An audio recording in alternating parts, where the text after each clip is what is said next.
Peace had been established between the rival dynasties of the Chauhan and Paravara.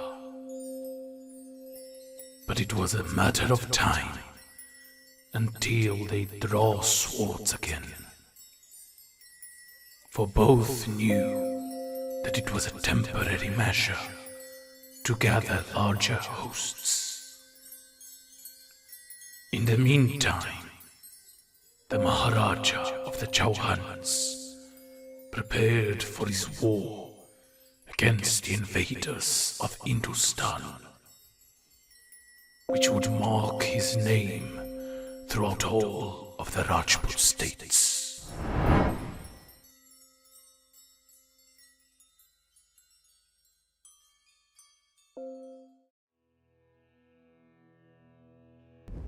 The year 1179 of Yeshua marked an important event for Hindustan, for it was the year that Prithviraj set out to capture Jalandhar, gathering a vast Rajput host comprised of many of his neighboring allies. Amongst his greatest allies was Tukhaji, the Raja of Thanesar, who brought the largest allied host to storm the walls of the city. This time, Prithviraj brought several siege engines to better triumph over the walls of the city, which caused his last failed attempt to take the Multan region.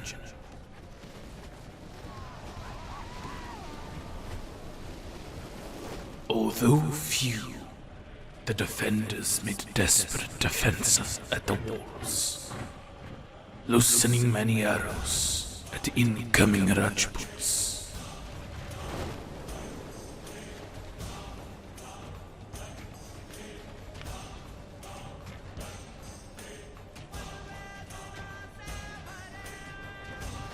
Ladders and towers approached the walls, beginning the harsh melee that would take hours to be undone.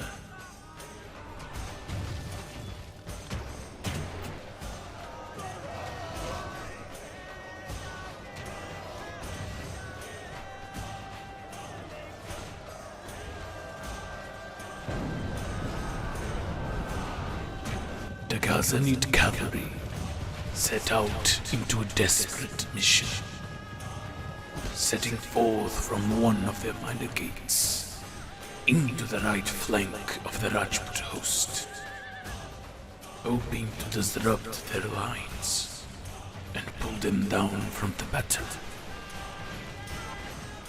But Tukhaji, who commanded the right flank, saw the incoming attack and set out his warriors to face the enemy.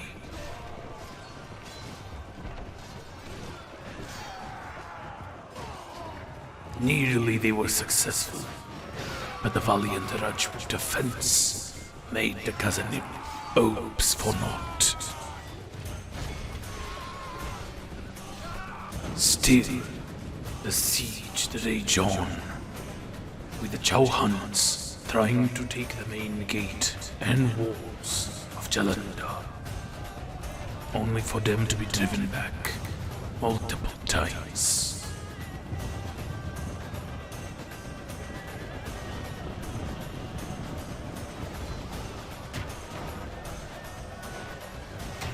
Surprisingly for the besiegers, the garrison of Jalandhar had been replenished with horses and elephants, which fiercely guarded its defenses.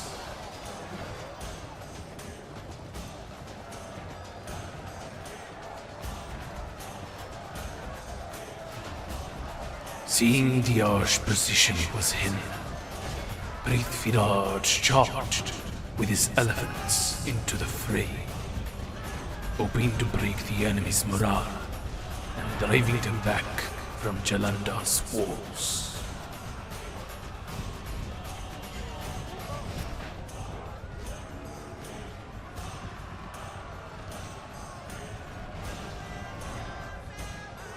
His gamble was found to be true, for his ardent beasts of war tore through the Ghazanid lines, driving them into the inner defenses of the city.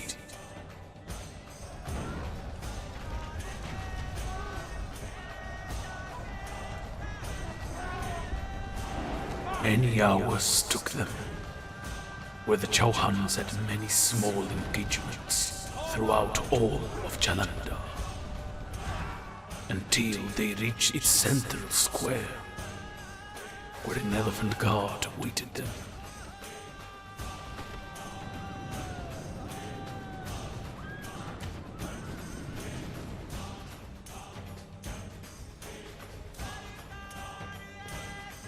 Many Rajputs were trampled over, but the Chauhans were too many for the elephants to contend, so marking the end of the siege and the capture of the Multan region.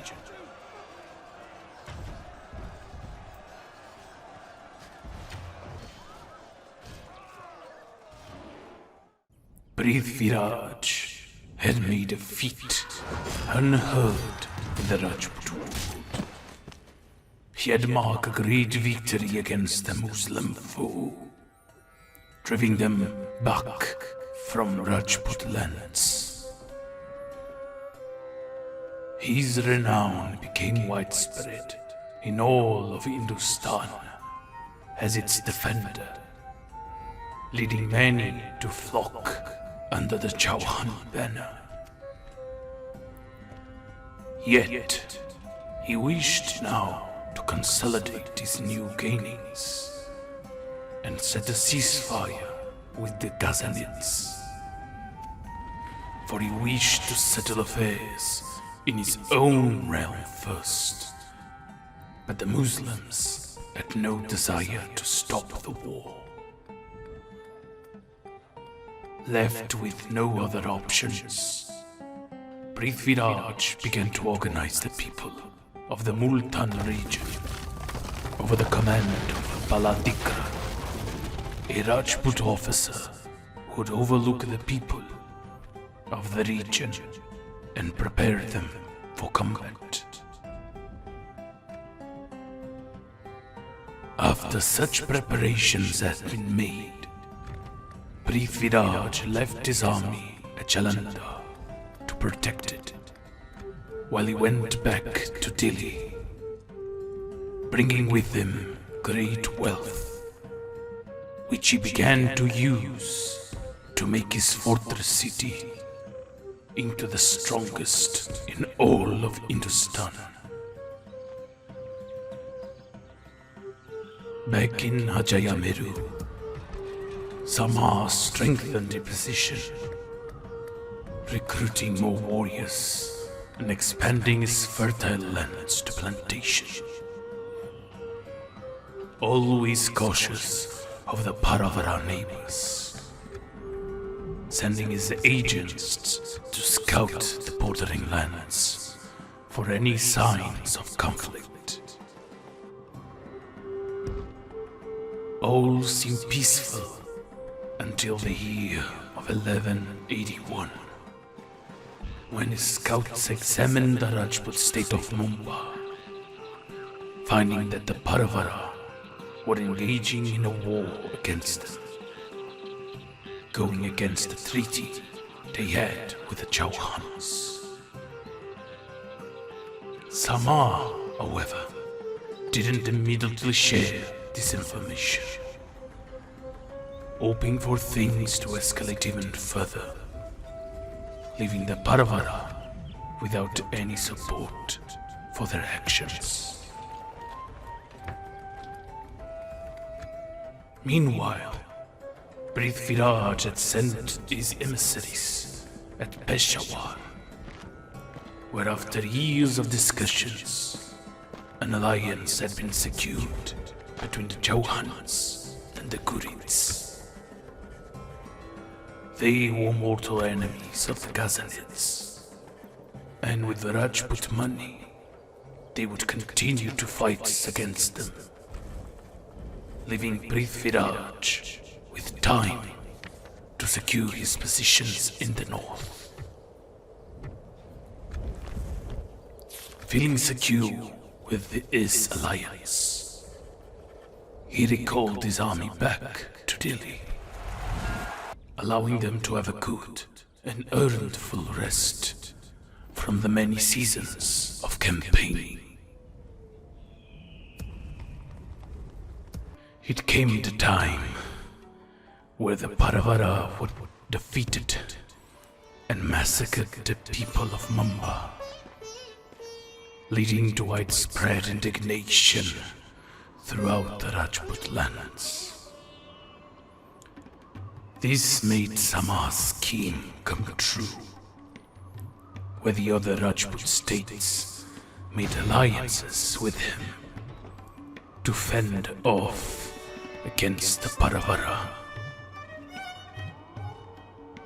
War began again, but the Paravara were better prepared, and already their greatest commander, Jamundaraj, was besieging Anhilvara, which requested aid from Sama. He gathered as many warriors as he could and set forward to battle against Samundaraj, being supported by the Anhilvara Rajputs.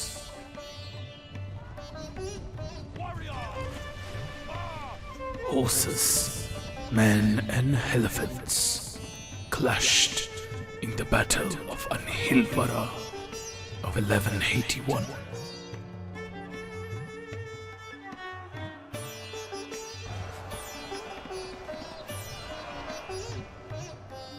Despite his best efforts, Sama was being pushed back and losing many soldiers by the brilliance of Jamundaraj, one of the best commanders of Hindustan. The army of Anhilvara, too, were being pressed hard and eventually fell back to their city, leaving Sama alone against his crazy enemy host.